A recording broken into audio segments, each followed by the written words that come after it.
Welcome to today's exploration, the art of volume discount. In the next minutes, we will journey through the intricate world of volume discounts, understanding its psychology, its successes, its challenges, and ultimately the delicate balance that it strikes in the business world. First, let's delve into the psychology behind volume discounts. Picture yourself in a store. You see an offer, buy two, get one free. What's your first thought? For many, is the perceived value and saving. This is the magic of volume discounts. It taps into our innate desire to get more for less, to feel like we've struck a deal, to believe we're making a smart choice. But it's not just about consumer perception.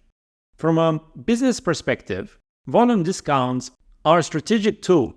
They can clear out inventory, increase sales volume, and foster customer loyalty. But how have businesses leveraged this effectively? Let's explore this further with some examples of real-world cases. Consider the world of publishing. Academic publishers often offer volume discounts to universities and institutions. By purchasing bulk subscription or licenses, these institutions get access to a plethora of academic journals at a reduced rate. This not only boosts the publisher's sales, but also ensures that their content reaches a wider audience. Another example here is the wholesale retailer industry. Stores like Costco or Sam's Club operate primarily on the volume discount model. By offering significant discounts on bulk purchases, they attract a specific consumer base that values bulk buying, ensuring repeat business and consistent high-volume sales. However, like all strategies, volume discounts come with their pitfalls. One major challenge is the potential for reduced profitability. If not implemented carefully, businesses might find that the increased sales volume doesn't actually compensate for all the efforts and ultimately reduces the profit margins. Another potential pitfall is the risk of devaluing a product or brand. If consumers get used to buying a product at a discount only when a volume discount is available, then they may perceive it as the value is different from the standard price. They may perceive the standard price to be a bad deal, which is detrimental for the image of the company and the brand altogether. So, how can businesses avoid these pitfalls?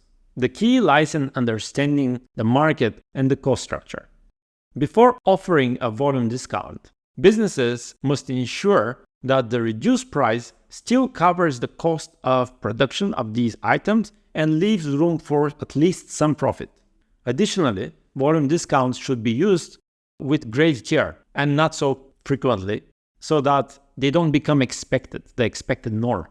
Lastly, let's talk about the balance. Attracting bulk buyers is beneficial, but ensuring profitability is paramount. This balance can be achieved by setting a minimum purchase requirement that guarantees the certain profit margin, or by offering volume discounts only during specific periods like end of season sales or special occasions. To sum up, the art of volume discounts is a dance between psychology, strategy, and numbers. When done right, it can be a win-win for both businesses and consumers. As we wrap up, remember that in the world of commerce, understanding and catering to the consumer's psychology is often the key to success. Thank you for joining us on this enlightening journey. Stay curious and keep learning. I hope you enjoyed this video, and if you did, click the like button or consider subscribing to the channel. There will be more educational videos coming soon, so it would be very nice to have you around. Until next time, peace out.